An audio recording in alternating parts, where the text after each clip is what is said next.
परिवर्तन कविता हम इसके 16 पार्ट कर चुके हैं। अब पार्ट 17। रुधिर के हैं जगती के प्रात, चितनल के ये सायंकाल, शून्य निश्वासों के आकाश, आंसुओं के ये सिंधु विशाल। यहाँ सुख सरसों शोक सुमेरु, अरे जग है जग का कंगाल, वृथा रे ये अरण चित्कार, शांति सुख है उस पार। मतलब रुधिर के हैं जगती के प्रात, रुधिर मतलब होता है रक्त, खून, ठीक है, ब्लड। रुधिर के हैं जगती के प्रात मतलब जो हमारे शरीर में जो खून बह रहा है वो जगती के प्रात मतलब एक सुबह की तरह। चितनल के ये सायंकाल, इसका भी एक सायंकाल है, इसकी भी एक शाम है, हर सुबह की शाम होती है। ऐसे ही मनुष्य का जीवन है तो उसका अंत भी है। शून्य निश्वासों के आकाश, आंसुओं के ये सिंधु विशाल।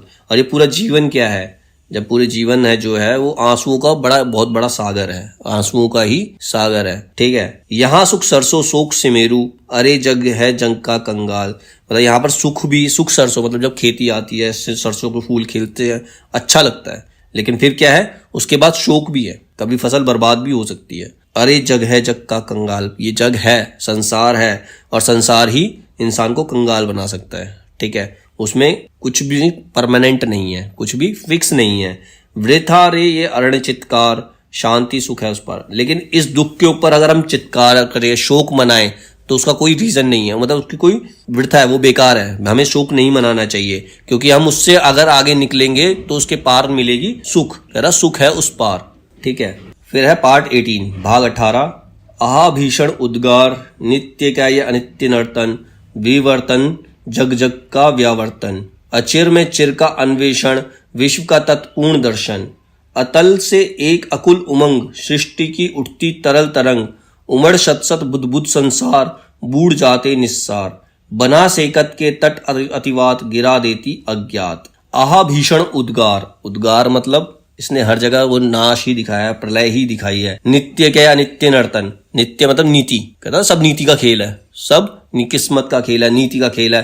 तो अनित्य नर्तन, नीति जो है किसी को भी कैसे भी नचा सकती है, ठीक है। विवर्तन जग जग व्यावर्तन मतलब जग में परिवर्तन होना ही है। व्यावर्तन मतलब जग परिवर्तित होता रहता है, संसार जो है वो हमेशा परिवर्तित होता है। अचीर में चिर अन्वेषण, चीर मतलब लंबे समय, वो जो परिवर्तन है, कुछ परिवर्तन जो होता है लंबे समय तक स्थायी हो सकता है, लेकिन लंबे समय के बाद फिर से उसको परिवर्तित होना ही है। विश्व का तत्वपूर्ण दर्शन, अगर हम विश्व का दर्शन पूरी तरह से हम विश्व दर्शन करने जाएं, विश्व को देखें। अतल में एक अकुल उमंग मतलब कभी एक उमंग उठती है, सृष्टि की उठती तरल तरंग, उमड़ सत बुद्ध संसार, बूढ़ जाते निस्सार। बना सेकत के तट अवितात, गिरा देती अज्ञात। मतलब हमारे जीवन में उमंग आती है, खुशी आती है, सब कुछ आता है, मतलब सबको अच्छा लगता है, लेकिन अगले क्षण वो सब कुछ खत्म भी होता है, उसका भी नाश हो जाता है। भाग 19 पार्ट 19। एक छवि के असंख्य उड़गन, एक ही सब में स्पंदन, एक छवि के विभात में लीन, एक विधि के अधीन। एक ही लोल लहर के छोर, उभय दुख सुख निशि भोर। इन्हीं से पूर्ण त्रिगुण संसार, सृजन ही है संसार, मूंदती नया मृत्यु की रात। एक छवि के असंख्य उड़ान मतलब छवि मतलब परछाई होती है, असंख्य उड़गन मतलब कई लोग हैं, मतलब कई तरीके के लोग हमारे संसार के अंदर है, कई तरह की हमारे पास संस्कृतियां हैं, अलग अलग चीजें हैं हमारे पास। एक ही सब में स्पंदन मतलब सब एक ही तरह से चलते हैं, स्पंदन मतलब एक ही तरह से वो चल रहे हैं। एक छवि के विभात में लीन मतलब सब ईश्वर है, ठीक है, उसी के विभात में सब लीन है। एक विधि के अधीन, सभी एक विधि के अधीन है, ठीक है। कोई कितना भी ताकतवर हो, कितना भी कमजोर हो, कितना भी अमीर हो, कितना भी गरीब हो, सबको एक ही भगवान चला रहा है, ठीक है। एक ही के अधीन है, विधि के अधीन है, विधि जो चाहेगी वही होगा। एक ही लोल लहर के छोर, लहर के छोर मतलब पूरा संसार क्या, एक पूरा समुद्र है, उसका एक ही किनारा है, सबको सारी लहरों को एक ही किनारे पर जाना है। मतलब इस संसार में लोगों ने जन्म लिया है तो सबका अंत मृत्यु ही है, चाहे वो कहीं पर भी जन्म लिया हो, कैसा भी इंसान हो, अमीर हो, गरीब हो, किसी भी टाइप का हो, उसका अंत क्या है, मृत्यु है। साथ में उसे कुछ लेकर जाना नहीं है। सबका लोल लहर के एक ही छोर, उभय सुख दुख निशि भोर, चाहे सुख है चाहे दुख है, निशि भोर मतलब रात है दिन है। इन्हीं से पूर्ण त्रिगुण संसार, ये संसार के ही गुण है। सृजन ही है संसार, संसार में सृजन होता है, नई चीजें आती है, नए लोग जन्म लेते हैं। मूंदती नया मृत्यु की रात, और फिर जब नए लोग जन्म लेते हैं तो पुराने लोगों की मृत्यु भी होती है। जब नया समय आता है तो पुराना समय जाता है, ठीक है। कोई नई पुरानी संस्कृति खत्म होती है तो नई संस्कृति आती है। खोलती नव जीवन की प्रात, शिशिर के सर प्रलय कर वात, बीज बोती अज्ञात, मान कुसुमों की मृदु मुस्कान, फलों में फलती फिर अलमान, महत है अरे आत्म बलिदान, जगत केवल आदान प्रदान। कह रहा खोलती नव जीवन की प्रात मतलब नए जीवन की शुरुआत होती है। शिशिर के सर्व प्रलय कर वात, और कहीं पर मतलब जो भी सृजन हुआ है, जो भी नया जीवन आया है, उसका अंत होना ही है। फिर क्या होता है, बीज बोती अज्ञात, ताल है वो एक नया बीज बोता है, नई समय लाता है। मान कुसुमों की मृदु मुस्कान, फिर वो फूल खिलते हैं। जब नया बीज बोया जाता है तो क्या होता है, फूल खिलते हैं, मुस्कान आती है। फलों में फलती फिर अलमान, मतलब जो बाग बगीचे फलों से भर जाते हैं। महत है अरे आत्म बलिदान, मतलब महत्वपूर्ण क्या है, अगर कुछ महत्वपूर्ण है तो वो आत्म बलिदान महत्वपूर्ण है। जो आत्म बलिदान करता है उसको लोग याद रखते हैं। जगत केवल आदान प्रदान, जगत तो केवल आदान प्रदान है, यहाँ आना है और जाना है और कुछ नहीं है। संसार केवल कुछ समय का ठिकाना है। ठीक है।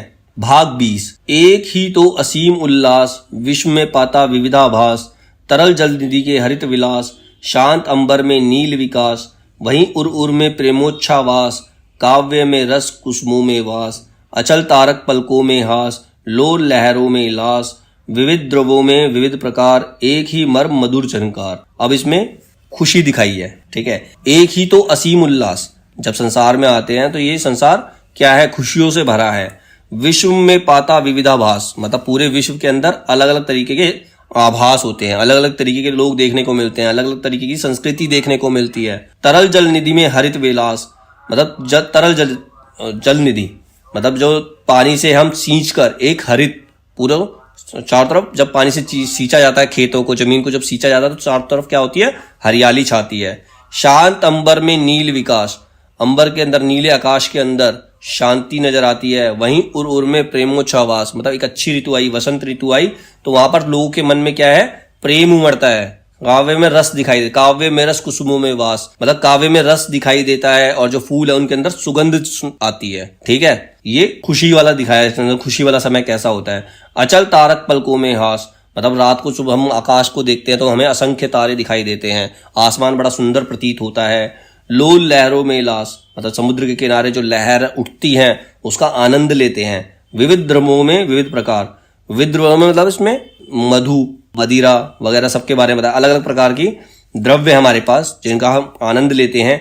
एक ही मर्म मधुर झंकार, और हर तरफ हमें क्या है, मधुर झंकार सुनाई देती है। ये भी परिवर्तन है। जब कोई चीज का सृजन होता है मतलब नई चीज प्रोग्रेस करती है तो ये सारी चीजें होती है, मतलब ऐसा एहसास मनुष्य को होता है। भाग 21। वही प्रगत्य का सत्य स्वरूप, हृदय में बनता प्रणय अपार, लोचनों में लावण्य अनूप, लोक सेवा में शिव आविकार, स्वरोध्वनित मधुर सुकुमार, सत्य ही प्रेमोद्गार, दिव्य सौंदर्य स्नेह साकार, भावनामय संसार। अब कह रहा वही प्रज्ञा का सत्य स्वरूप, प्रज्ञा मतलब ईश्वर का एक सत्य स्वरूप है। हृदय में बनता प्रणय अपार, हृदय के अंदर प्यार उमड़ता है, प्रणय मतलब प्यार उमड़ता है। लोचनों में लावण्य अनूप, आंखों से आंखें मिलती हैं, उसमें प्रेम नजर आता है। लोक सेवा में शिव आविकार, कुछ लोग क्या होते हैं, भगवान की भक्ति में लीन है, लोक सेवा कर रहे हैं। स्वरोध्वनित मधुर सुकुमार, हर तरफ मधुर स्वर सुनाई देते हैं। सत्य ही प्रेमोद्गार, मतलब सत्य में डूबे हुए लोग जो है वो प्रेम से भरे हुए हैं। दिव्य सौंदर्य स्नेह साकार, मतलब जो यहाँ पर भगवान के प्रेम के बारे में बताया। ठीक है। जब इंसान सत्य में डूबता है, भगवान में डूबता है तो उसको दिव्य सौंदर्य, उसका जो सौंदर्य होता है बहुत ही दिव्य होता है। हर तरफ स्नेह ही स्नेह नजर आता है और ये पूरा संसार जो है वो भावनामय हो जाता है। ठीक है। सारा संसार जो है वो इमोशनल हो जाता है, खुश रहता है उस टाइम पे। भाग 22।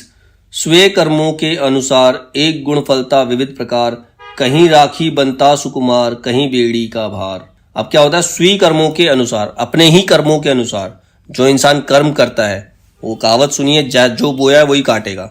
गाना आया है, फिल्म में गाना था, जो बोएगा वही काटेगा। ठीक है। एक गुण फलता विविध प्रकार, मतलब उसके कर्मों के अनुसार ही उसे फल मिलता है। उसके कर्मों के जिस प्रकार के वो कर्म करता है उसी प्रकार से उसे फल मिलता है। कहीं राखा बनता सुकुमार, कहीं पर एक वीर के हाथों में राखी बांधी जाती तो वहीं एक दुष्ट व्यक्ति है जो उसके हाथों में बेड़ी पड़ती है। ठीक है।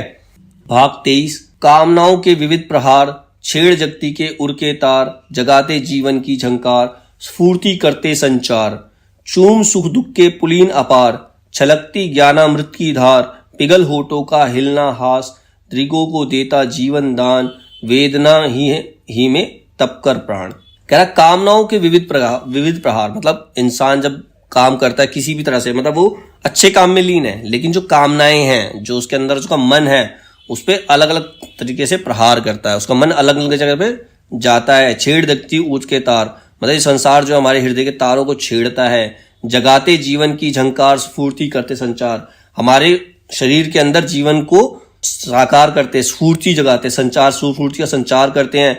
चूम सुख दुख के पुलीन अपार, मतलब जीवन में सुख भी आता है, दुख भी आता है, उनको पार करते हुए छलकती ज्ञानामृत की धार, मतलब उनको पार करते एक जो अच्छा व्यक्ति होता है, एक सज्जन व्यक्ति होता है, उसको ज्ञान की प्राप्ति होती है। पिघल होठों का हिलना हाश, दृगु को देता जीवन दान, मतलब जो उसकी जो वाणी है, पिघल होठों का हिलना मतलब जब उसकी वाणी जो वो ज्ञान देता है, दृग मतलब होता है नैन, नाखें, उसको एक नया जीवन मिलता है। वेदना में ही तप कर प्राण, जब इंसान को दुख से तप कर आगे निकलता है, जैसे सोने को, कुंदन को पिघला के सोना बनाया जाता है, वैसे ही वेदना से इंसान तप कर दमक दिखलाते स्वर्ण उल्लास, मतलब जो व्यक्ति है उस समय से तप कर जब निकलता है तो स्वर्ण की तरह चमकता है, सोने की तरह चमकता है। तरसते हैं हम आठों याम, इसी से सुख अति सरस प्रकाम, झेलते निशि दिन का संग्राम, इसी से जय अभिराम।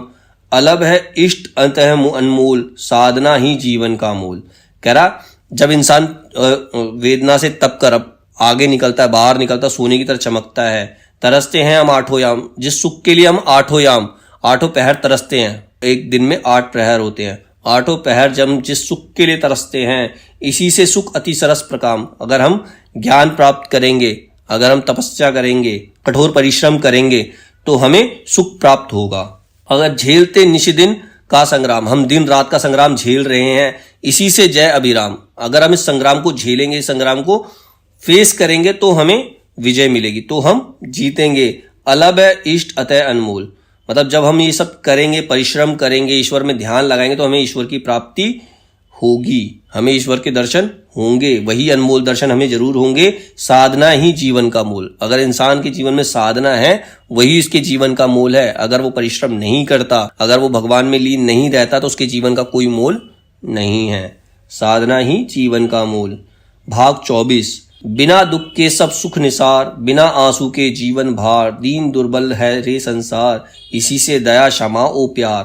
कह रहा बिना दुख के सब सुख निसार, मतलब अगर दुख ना हो तो सुख की अनुभूति हो ही नहीं सकती। ठीक है, जब तक गर्मी नहीं लगेगी तब तक सर्दी का एहसास नहीं होगा। सर्दी का एहसास तब होगा, सर्दी का वैल्यू तब पता चलेगी जब तुम्हें गर्मी लगेगी। ठीक है, गर्म पानी पियोगे तो तुम्हें ठंडे पानी की कदर होगी। तो कह रहा अगर दुख नहीं है तो सुख का भी कोई आसार, सुख का भी कोई मतलब नहीं है। बिना आंसू के जीवन भार, अगर हमारी आंखों में आंसू नहीं आएंगे तो ये जीवन एक भार ही है, हमें जीवन का मतलब ही नहीं पता चलेगा कि जीवन है क्या। दीन दुर्बल है रे संसार, ये संसार जो है बहुत ज्यादा दुर्बल है, इसी से दया क्षमा और प्यार, इसी संसार में रहकर हमें दया भी दिखानी है, किसी को क्षमा भी करना और किसी से प्यार भी करना है, यही जीवन का नाम है। अगर जीवन में ये सब नहीं होगा तो जीवन जो है उसका कोई मतलब नहीं रहता।